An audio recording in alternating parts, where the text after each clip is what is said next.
Sunday, January 13th, 6:15 p.m. Chautauqua County Dispatch is inundated with calls about a loud boom shaking houses and rattling nerves across the southern part of the county. Viewers in Jamestown, Lakewood, Busti, Kennedy, Delavan, Asheville, and elsewhere told News 4 the deep rumbling noise sounded like thunder, cannons firing, or an explosion. Lakewood Busti police offered this official explanation the next day. The explosion that people heard originated on Lawson Road in the town of Busti. It's an individual that had put a charge together with a little over 18 pounds of tannerite while target shooting. However, since that original boom, there have been sporadic reports of similar booms and shaking in Chautauqua County and beyond that have not been explained. In the southern Erie County town of Evans, Police Chief Ernest Masulo confirms they experienced a boom on Friday, January 18th. Approximately 4:23 in the afternoon, we started receiving phone calls of a loud noise. Some of the people on the call described it as an explosion. Some described it as a boom. 911, what's your emergency? Yeah, hi. We don't know, actually. There was a really loud boom. It sounded like it come from the back of our house. We just heard it here at the town hall, but we have no idea what it is. Could you please tell me, did you hear that noise? Yes, we. Loud explosion? Yes, we did. I don't see anything. It just, scared the heck out of me. We have one person deals in explosives. We called him. We have a gentleman that works for the people that have the gas wells in the area and the oil. And no one on that day was doing anything. Loud booms. Large trees in front of his house snapped in half. Booms. Some bizarre noises. Some strange noises heard around the world the last few weeks. There is now audio proof. And these phenomena are not unique to Western New York. People all over the United States are hearing and feeling mysterious loud booms. Investigative reporter Linda Moulton Howe began investigating them in 2011. Just since October, Howe has documented booms in 25 different regions across the country. That people would describe as being something that shook either their bottoms of their feet, their legs, their houses, their windows. Many of the current reports have been that something is coming from the sky. Some of these booms have been accompanied by huge, bright flashes of light, including this one, captured by a security camera in Salem, Massachusetts on January 5th. If you go down here... According to Dr. Mark Kastner, director of the Brown-Ruddock Seismograph Station at Canisius College, booms can be associated with a lot of things, including an earthquake, a quarry blast, a building implosion, or a sonic boom generated by an aircraft flying at supersonic speeds. Seismographs record visual evidence of these vibrations. At the same time, they're almost always recording what Kastner calls seismic noise. When the wind comes up, and that causes trees to sway in the wind or buildings to sway in the wind, that actually induces movement in the earth. Under ideal circumstances, the signatures left by earthquakes, sonic booms, and explosions can be distinguished, but it's not always easy to tell them apart. If you have a windy day and you have an earthquake that is very weak by the time it gets to us, one is going to mask the other. Which is making some people wonder what's causing the rest of the booms. Is something bigger going on that even local authorities and scientists aren't aware of? We did check all the specific flight times. We did not have any aircraft in the air over that area at that time. There was not an earthquake. There was not a mine collapse. I didn't even see any quarry blasting going on. And we're unable to come up with any plausible explanation on what the noise was. The geologists say it's not in the ground. The Air Force says it's not in the air. The astronomers say it's not from space. So we're running out of options. This is actual video that News 4 has obtained from local law enforcement of the chemical combination that caused the Busti boom on January 13th. Tannerite is the trademarked name for ammonium nitrate and aluminum powder. When mixed together, these two substances become explosive. The explosion that people heard originated on Lawson Road in the town of Busti. It's an individual that had put a charge together with a little over 18 pounds of tannerite while target shooting. Obviously, it caused a considerable amount of noise and explosion. Enough to shake buildings even into northern Pennsylvania. People as far as 30 miles away reported hearing and feeling the blast. Extremely dangerous situation that this individual put himself and others into. Very, very lucky that at that time of the explosion there wasn't someone seriously hurt or killed. Despite the danger, anyone can buy it. The ammonium nitrate aluminum combination is sold under Tannerite and other brand names in almost any sporting goods store, as well as on the internet. It's marketed for target shooting and mostly comes in 1 to 2 pound containers. But there's nothing to stop someone from buying as much as they want and possibly using it for malicious purposes. If it's used in a safe and cautious way, it's not a real big deal. It's when people start adding, 20 pounds, 30 pounds, 50 pounds, 200 pounds, then it becomes a very high explosive, and then you'll see the concussion, and you'll hear it and you'll feel it. We asked the ATF to help us give you an idea of how powerful Tannerite can be. The explosion that you're about to see is using 4 pounds of Tannerite. The bust-eye boom used 4.5 times that amount. Fire in the hole!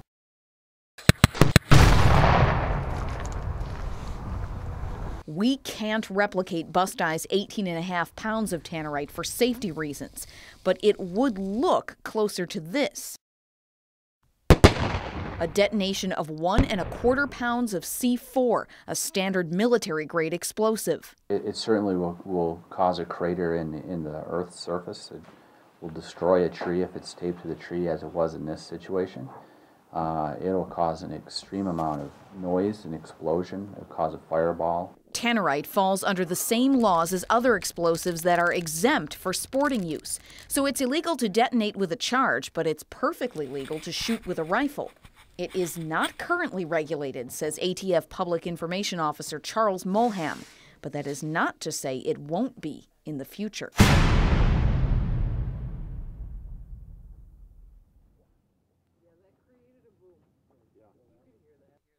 3 different nights, 3 similar calls. We have some serious potential damage going on here. Grand Island Supervisor Mary Cook explains vandals have had a field day with equipment at the old Nike military base on Whitehaven Road.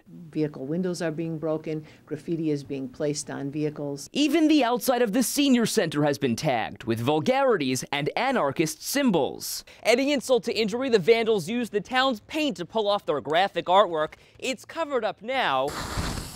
But that wasn't enough to cover up the footprints or the tire tracks leading north to the neighborhood. With the evidence we have now, we're closing in. We'll get them eventually. Erie County Sheriff's Detective Brian O'Hara wouldn't elaborate on what evidence has been collected, but he believes kids are the culprits, their handiwork done by the light of the moon. It seems to be escalating in the amount of damage that they're doing.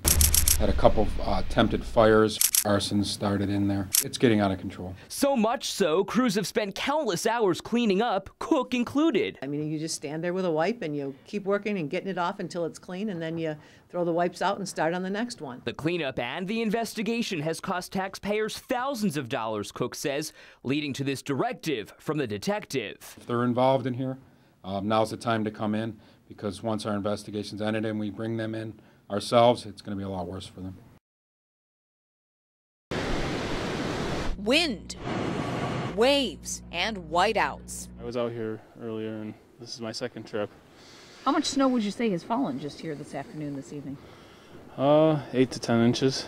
Those heavy snow bands in true lake effect fashion have been fanning back and forth over Chautauqua, Cattaraugus, and southern Erie County, and every Western New Yorker knows what that means. Visibility is variable. 5 minutes it'll be one thing and 5 minutes the other. It's pretty juxtaposed. Okay, right now it's about 5:30 in the evening. The storm, you can see, just beginning to roll in off the lake. This is snow and frozen spray that's hitting me pretty hard right now. I don't know how well you can see them, but enormous waves being kicked up by sustained winds about 30 miles an hour right now, powerful enough even to blow the fish right out of the water. That wind presents a real challenge for truck drivers. I'm empty and I just can't get no traction out here, so I've stopped. I don't want to get out here and, cause an accident, somebody get killed or whatever. It just ain't worth it. Just shut them down and stay off the roads. Once temperatures fall below freezing like this, plow drivers say it's just too cold for the salt to be effective. There's some icy spots. It's hard to pass people, so it's kind of single file. But it's not that bad. It's kind of fun, actually.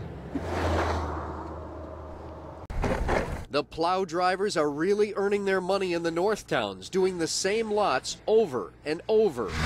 Oh yeah, I've already been there probably 3-4 times tonight already. Really? You plowed the same lots 3 times? Yep. Since when? Like? Probably since like 8 o'clock this morning till now. In Lockport, some drivers found themselves spinning their wheels until helping hands arrived. Don't stop, don't stop. What's the driving like? Oh, it is horrible outside, and if it wasn't for you guys, we'd probably be stuck here for a while tonight. Brian Hutchison had to dig out when he came home from work. I went in at about 8 o'clock this morning. I haven't been home until about 10 minutes ago, and this was quite a surprise. I'm glad a few of my neighbors have some snow blowers to help me out. How much snow do you think fell today on Lockport? Oh, I have to imagine it's well over a foot. We barely had any in the yard, and coming back to this, I'm surprised. I didn't realize it was this much. I can tell you, I measured. It was 8 inches in my driveway. Wow. Yep. And my folks live in Wilson, and they have over 12.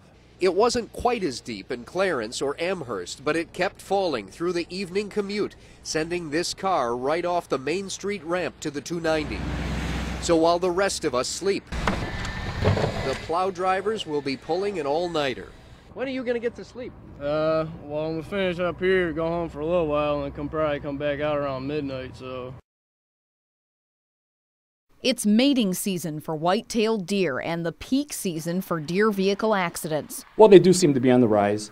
Obviously, in the southern part of the county, it's always a part of our job. October, November, and December are the most dangerous months for deer collisions. Police say drivers can protect themselves by paying extra attention. Be wary of your surroundings. If you're in a heavily wooded area, there's chances are there's going to be more deer out. Obviously, you want to slow down, go the speed limit or less. If there's no other drivers on the road, you want to go ahead and put on your bright lights. Sometimes the only glimpse of a deer you'll catch is the reflection of your headlights in its eyes. Be careful about using your high beams and horn to frighten them off. A startled deer may be more likely to bolt into the road. And remember, deer travel in herds. Where there's one, there may be more. You usually travel in packs, so you do want to be aware of that. Keep in mind that deer are most active at sunrise, sunset, and overnight, so be especially careful if you're driving during these hours. But if you do find yourself on an unavoidable collision course with a deer, your gut reaction may not be the best decision. Generally, much more damage is going to be caused if you do slam on your brakes or try to avoid and swerve. You might hit another car, a tree, something more serious than just the animal. If you hit a deer, don't panic. Never try to approach or touch the animal. Pull over immediately to the side of the road, call 911, notify us, and we'll get out there as soon as we can.